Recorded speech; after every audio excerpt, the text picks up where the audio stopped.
Welcome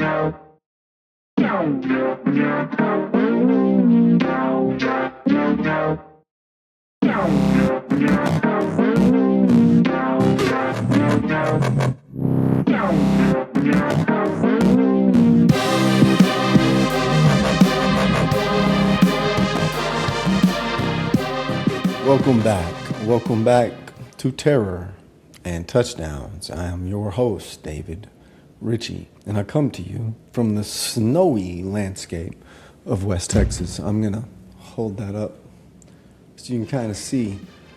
We are finally seeing it melt, but yeah, it's been winter wonderland up our direction. The last, since Friday, I guess, is when the ice and the snow hit. That's the thing about living in Texas, is I have a sister that lives in Massachusetts, and I have a sister that lives in Colorado. They get snowed in. Like Jennifer in Boston is always having to shovel snow. What you get out here with us is ice. I was listening to the Draymond Green podcast the other day, and he was talking about how their game in Dallas got canceled because of a snowstorm, and he said it really wasn't snow, it's just ice. And that's the thing. Like, we love snow, but we get ice, we get sleet. And then, so what you have out there right now is streets covered in ice with snow on top of it. So when the snow starts to melt, it's just ice. And I'm going to tell you, I've lived in West Texas my whole life, and I think the world of it, some of the best people you could ever meet. But for the most part, none of us know how to drive on ice.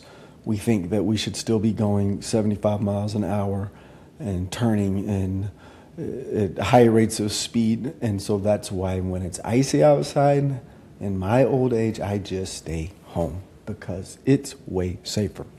That being said, I didn't stay home the entirety of this little winter storm because I actually saw 2 movies in the last week. And one of them was an advanced screening of Send Help. The other one was I finally had time to go watch 28 Years Later, The Bone Temple.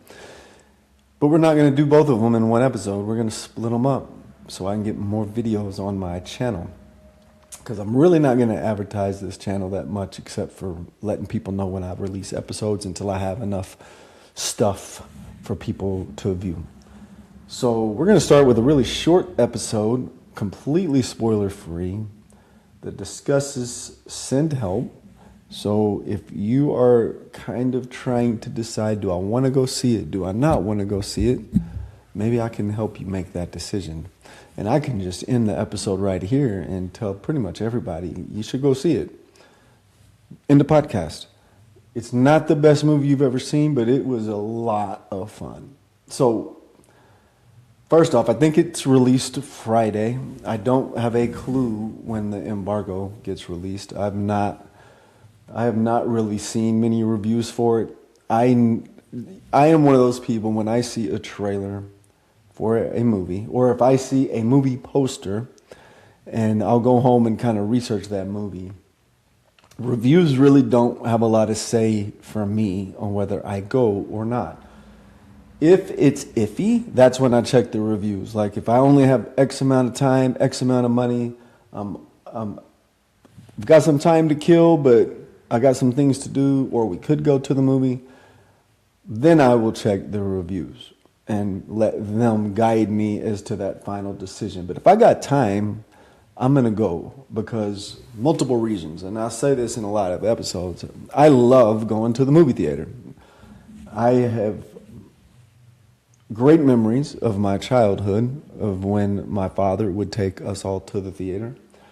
It became my favorite thing to do in my young adulthood. I was known to, I was held down when I was in college, 2 or 3 different jobs. If I had a day off and college football wasn't on, I was one of those people that would get the newspaper out, because I'm that old, and I would map out my entire day of spending it at the theater.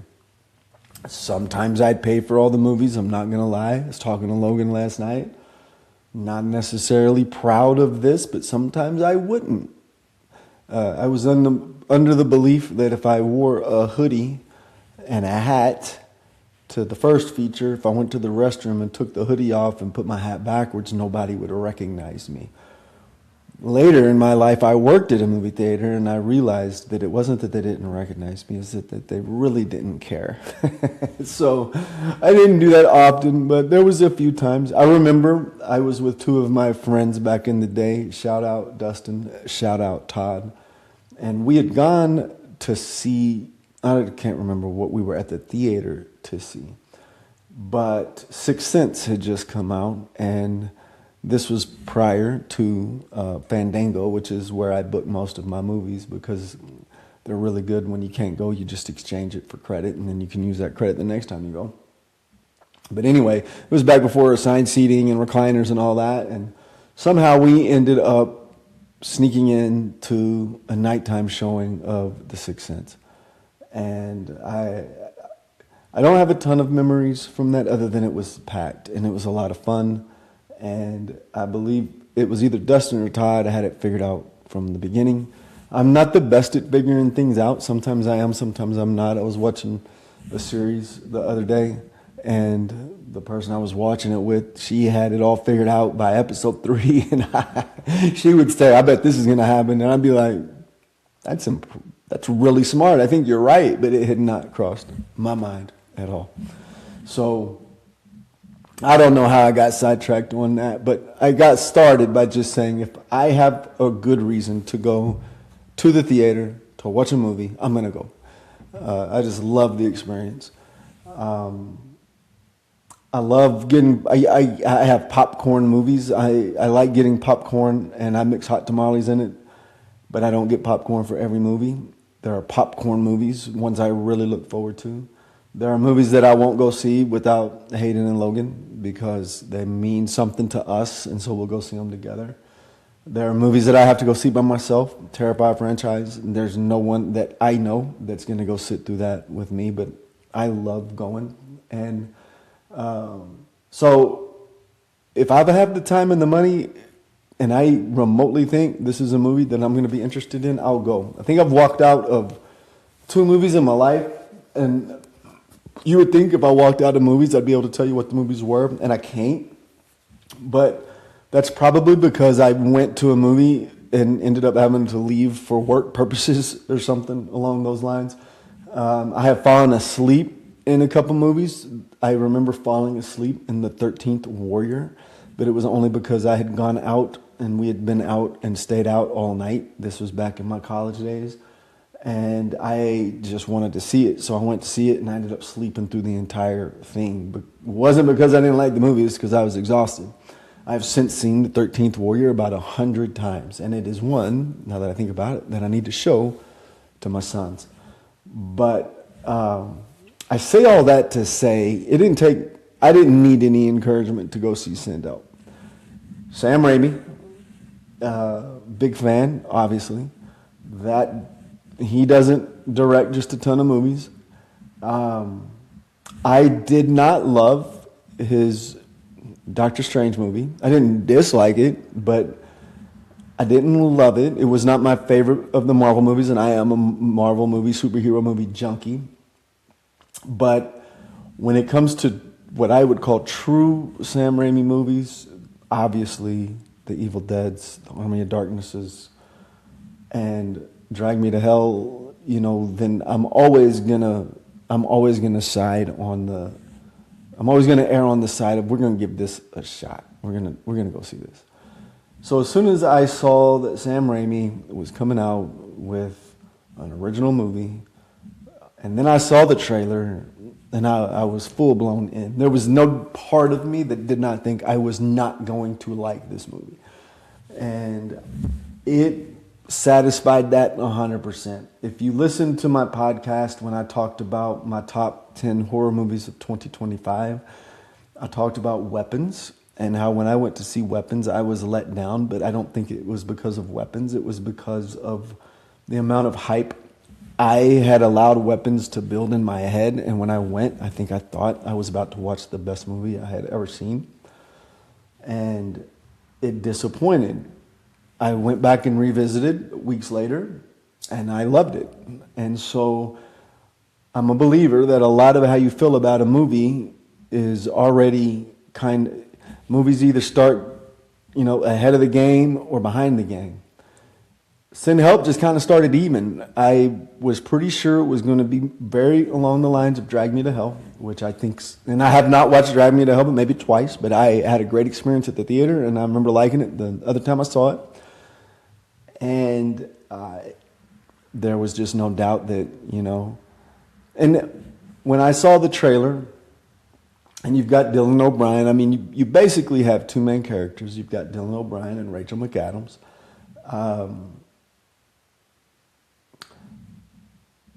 When I saw the trailer from The Office, I think we've all met a Rachel McAdams character, and I think we've all met a Dylan O'Brien character. Some of us may have worked for a Dylan O'Brien character. I have friends that I think might be a Dylan O'Brien character. I've never worked for him, but I can definitely see how they would come off that way. I hope I did not, but you can watch the trailer and you can be like, yeah, I've lived that life.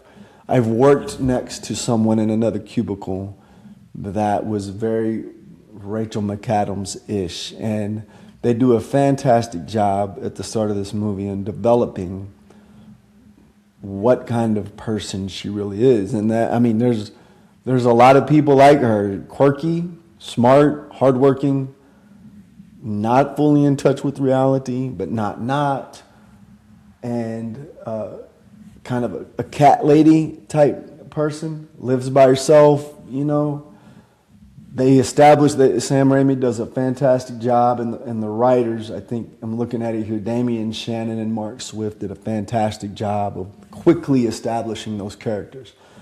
I'm not 100% sure what the runtime of the movie was. Let's see if I can pull that up. If I can't, I'll find it here in a minute. But it's not excessively short or excessively long, but it was short enough that they didn't need to spend a whole lot of time telling you who these people were. And again, I thought they did a fantastic job of establishing them quick. They established Dylan O'Brien characters quick, and I mean, he's a jerk. And he's okay with being a jerk because being a jerk's worked out for him his entire life. He is a trust fund baby, right? I mean, he's one of those guys that's, you can tell, has never had to worry about money. I know a lot of those guys. I've never been one of those guys. I don't think if I was going to be one of those guys, I think I'd have been it by now.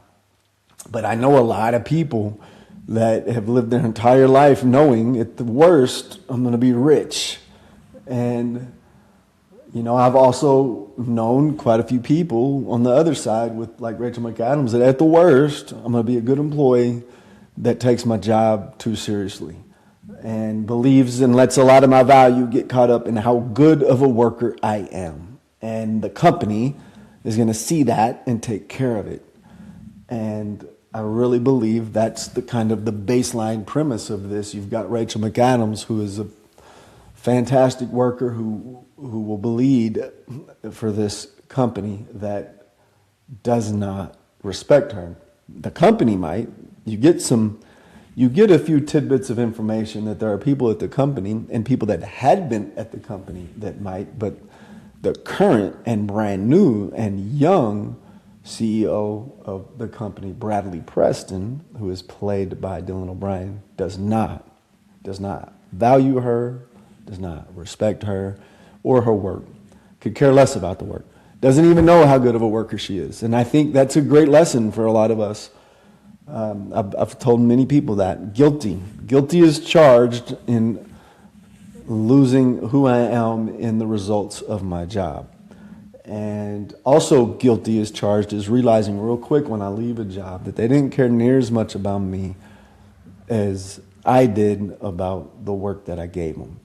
And I feel like that's Linda Little. That's who Rachel McAdams is. And I am not one to be able to sit in a theater and tell you that people are great actors or actresses, however it goes. But I can tell you when people are fully bought into the people that they're playing. And Bradley Preston, Linda Little, they were full blown being completely fleshed out, by Rachel McAdams and Dylan O'Brien, and they, for me, made the movie. Not gonna lie, Dylan O'Brien made the movie for me because he's just one of those guys that you dislike so much that it's hard to take your eyes off of him. And again, this is going to be a spoiler-free episode, but there are parts of Linda Little. I mean, you often lose track of who the good guys and who the bad guys are in this movie. And you lose track sometimes, are there any good guys or are there any bad guys? Or are we just watching two fully human people play what could be the last days of their life out on this deserted island? So that's the gist of it. You know, she works for the company, and I think you can tell by the trailer things aren't going well. She doesn't get the promotion, and Bradley Preston decides to invite her on a trip. I believe they were going to Bangkok to kind of test her out. Is he really testing her out? That's for you to go see at the movie. Or does it really matter how Linda Little does? And I think there you go again. Sometimes we get caught up. Ex-football coach here, I've told y'all that. And there's been a few seasons in my life where I think if I win 4, 5, 6 games, then me and my staff are going to be secure here. And, you know, there's been times at the end of that season where I realized we could have won the state championship and it was time for me to move on. There's been times where I'm like, we could have lost every game and they would have wanted me to stay. And I believe that's, you know, this setup is Linda Little's going on this trip thinking she's going to prove herself to a boss that I am not sure it really matters whatsoever. And, you know, and then of course you can tell from the trailer they never make it to Bangkok. The plane crashes and the rest of the story unfolds on this deserted island. And really, that's as far as I can go without giving spoilers. I will tell you that Sam Raimi is very present. He's felt in this movie, but not all the time. It is. It goes from being Castaway to Lord of the Flies to a movie where to Predators. I mean, it really just bounces all over the place. But there are times when, you know, the story is just being told through their interactions and through their dialogue. And for me, that's where the people in the movie really shined. And Sam Raimi is just kind of pushing it along a little bit. And then, throughout different times of the movie, it crosses over into Sam Raimi territory where he is fully on display. The jump scares, the gore, the comedy that I think often shows up in a true Sam Raimi movie, which that's when I went to talk about Doctor Strange and the Multiverse of Madness. I think that's what it was called. I felt like Sam Raimi was trying to show up through the effects. And for me, all the way back to The Evil Dead, a good Sam Raimi movie shows up through the effects, but through the comedy that inventive, Raimi-specific comedy that can come through some of the interactions of the adults, the interactions of the characters with each other, with their environment, and possibly with other things from beyond. So it does have some surprises. The trailer does not tell you everything. So you can go into it knowing that. And even when one of the surprises comes fairly early in the movie, it kind of even goes a step further later on. So we live in the day and age where trailers kind of show a little too much sometimes. That's not this. It shows you what you need to see. You've got the baseline premise of what this movie is going to be about, but there's plenty to play out once they get to the island. So I'll probably do a bigger review of this once everybody's gotten a chance to see it. I'll probably go see it again. I'm hoping Movie Mike, the legend, brings it here to the La Mesa Theater. If not, then it will become one that will be based on, do I have the time to go to a movie, and is there something else that I haven't seen that draws me? But if not, if I have however long, hour and 45, whatever to spare, I would definitely go see it again. I would take someone to go see it again, because I just think, even though I wouldn't put it as a straight up horror movie, I would put it as a Sam Raimi movie. Like, I have a friend who does not like scary movies whatsoever, but I'd take her to this because I think she would find some pleasure in the interaction of the adults and the portrayal of these people. I think, like I said at the beginning of this podcast, we can find some of ourselves in both of them. We can find some of the people we have worked with in both of them. And then when the action and all that sets off, you just sit back and enjoy the ride. Got to see it in a pretty packed theater, which made me really happy because I don't get that a lot anymore. It feels like a lot of times when I'm going to the theater now, I'm having to go at times like not a lot of people have gone. Either the movie's been out for a while or I'm going in the morning.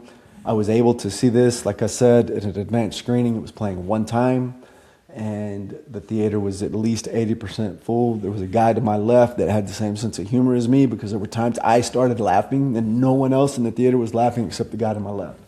But there was a lot of people that through their expressions, through their gestures, through the occasional clap, the occasional sigh, the occasional scream, the occasional jump, you could tell that the audience was enjoying the movie. So if you get a chance to go see it on opening weekend with a friend, with a group of friends at a screening that's got, a decent crowd, I think you will have a very, very pleasant movie-going experience.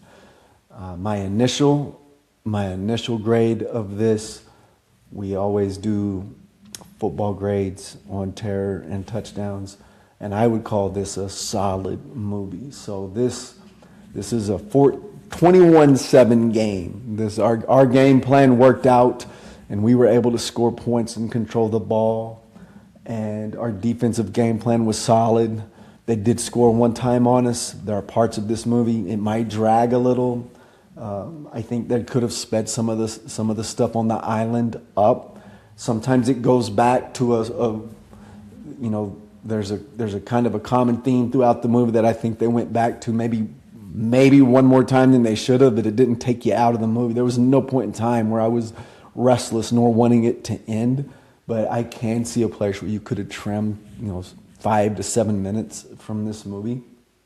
So our defense did give up one touchdown, but we were never in danger of losing the game. We were able to play our reserves in the fourth quarter because the victory was secure. And we're going to watch film tomorrow morning, knowing we still got things to fix, but proud of our effort. So that's what I would give this. It's a 21-7 solid victory. Go see it, enjoy it. I'm going to stop, and then if you watch my podcasts, I'm going to restart and talk about 28 years later, the Bone Temple, and I'm going to look exactly like I look right now because I'm not changing. Go see Send Help. Thoroughly enjoyed it. Welcome back, Sam Raimi. You've been missed. Lots of fun at the theater. Thank you for watching Terror and Touchdowns. Please subscribe. Hit the little like button. I've always wanted to say that. I have no idea how YouTube works, but I'm assuming that helps because every video I ever watched asks you to do it. So hit the like button. And again, thank you for watching. Enjoy being scared together.